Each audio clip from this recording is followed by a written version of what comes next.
Hello everyone, কি অবস্থা সবার? আজকের ভিডিওতে আমরা খুবই গুরুত্বপূর্ণ দুটো ম্যাথ করব, যেগুলো থেকে এসসিকিউ এমসিকিউ উভয় জায়গাতেই চলে আসে। কিন্তু হুট করে যদি এমসিকিউ তে আসে তাহলে একটু বেশি কষ্ট হয়, মানে ফুলটা করা। তো আমরা এই দুইটা ভ্যালু মনে রাখার চেষ্টা করব এবং দেখি প্রসেসটা কিরকম করতে হয়, ঠিক আছে? তো দেখো, প্রশ্ন 1, কোন তাপমাত্রা সেলসিয়াস এবং ফারেনহাইট স্কেলে একই হবে? তো এটা এই ধরনের ম্যাথ করার জন্য আমরা যে ইকুয়েশন দিয়ে শুরু করব সেটা হচ্ছে, আমরা প্রথমেই লিখে ফেলবো যে আমরা জানি, বলতো আমরা কি জানি, আমরা এই যে থার্মোমিটারের যে মূলনীতি পড়ার সময় যে সূত্রটা পড়েছিলাম, যে C/5 equals to F-32 divided by 9 equals to হচ্ছে K-273 ডিভাইডেড বাই হচ্ছে 5। এই ফর্মুলাটা এখানে কাজে লাগাবো। তো দেখো, আমাদের প্রথম প্রশ্নে কি বলছে, যে এই যে সেলসিয়াস এবং ফারেনহাইট, তাহলে আমরা এই দুইটা জিনিস নিয়ে কাজ করব, ঠিক আছে? এখন কি বলছে, যে উভয় স্কেলে তাপমাত্রা একই হবে। তার মানে সেলসিয়াস স্কেলে যদি মনে করো 10 হয়, তাহলে ফারেনহাইট স্কেলেও 10 হবে। তাহলে আমরা তো আর জানি না কত। তো আমরা কি লিখবো, আমরা লিখবো যে ধরি একই তাপমাত্রা হচ্ছে এক্স, ঠিক আছে? ধরি একই তাপমাত্রা হচ্ছে এক্স। তাহলে এখন এই সি এর জায়গাতে এক্স বসবে, এফ এর জায়গাতেও এক্স বসাই দিব। তাহলে X by five equals to হচ্ছে এই এক্স মাইনাস 32 ডিভাইডেড বাই হচ্ছে কি 9। তাহলে এই জায়গা থেকে আমাদের এখন ক্যালকুলেশন করে এই ভ্যালুটা বের করে নিয়ে আসতে হবে। তাহলে আমরা এখান থেকে এক্স এর মানটা বের করলেই হয়ে যাচ্ছে। কিভাবে বের করব, এই যে 9x এই পাশে গুণ দিলে 9x, আর এই পাশে গুণ দিলে 5x মাইনাস 5 ইন্টু 32। তাহলে 3 5 15 আর 5 গুণা 10, তার মানে কত, 160। ঠিক আছে? তাহলে আমরা যদি এবার 9x মাইনাস 5x করি, তাহলে দেখো এই পাশে আজ থাকতেছে -160। তার মানে 4x সমান আসতেছে আমাদের -160 ডিগ্রি, মানে 160 ডিগ্রি না, সরি, যেহেতু এটা ডিগ্রি ফারেনহাইট দুইটাতে সেমই হবে। তাহলে এটা হচ্ছে -160, ঠিক আছে? তাহলে -4x সমান হচ্ছে 160। তাহলে আমাদের x এর ভ্যালুটা হচ্ছে কত, x এর ভ্যালুটা হচ্ছে -160 কে আমরা 4 দ্বারা ভাগ করে দিব, দ্যাট ইজ -40। ঠিক আছে? তাহলে এই x টা আসলে কি, এর একক কি বলতো?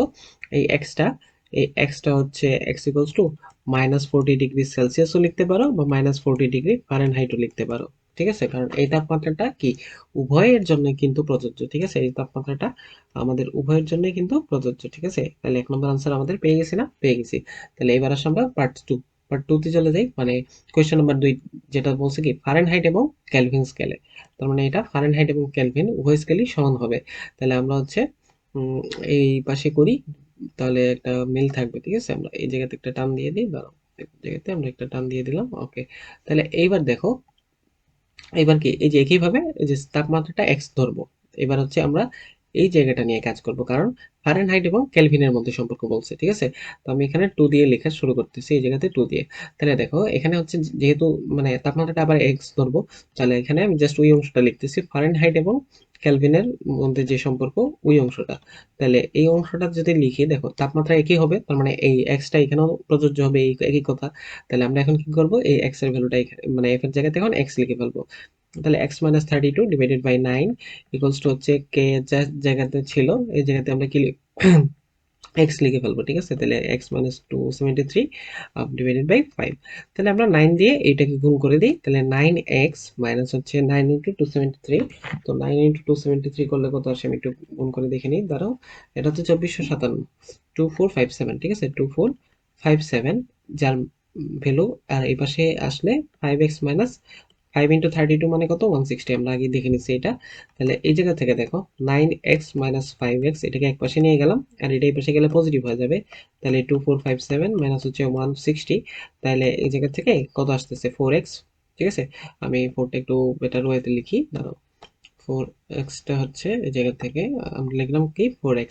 তাহলে 4x ইকুয়ালস টু হচ্ছে, এইটা থেকে তুমি যদি জাস্ট 160 মাইনাস করে দাও, তাহলে আসবে 2297। ঠিক আছে? 2297, ওকে, 2297। এখন তাহলে এক্স এর মানটা কত হবে, এক্স এর মানটা হচ্ছে এই যে 2297, এটাকে আমরা 4 দ্বারা ভাগ করে দিব, তাহলে এটা আসতেছে 574, 574 পয়েন্ট হচ্ছে 25। ঠিক আছে? 574.25। তাহলে এত। তাহলে এই জায়গাতে এক্স এর ভ্যালুটা কত লিখবা তুমি, এটা হচ্ছে 574.25। তুমি ডিগ্রি ফারেনহাইটও লিখতে পারো বা এত কেলভিনও লিখতে পারো। ঠিক আছে? তুমি যেটা খুশি লিখতে পারো। তাহলে দেখো, যেটা হচ্ছে ফারেনহাইট আর কেলভিনের মধ্যে সম্পর্ক, সেটা হচ্ছে একটু বড় ভ্যালু, তাই না? সেই ভ্যালুটা হচ্ছে কি একটু বড় হচ্ছে।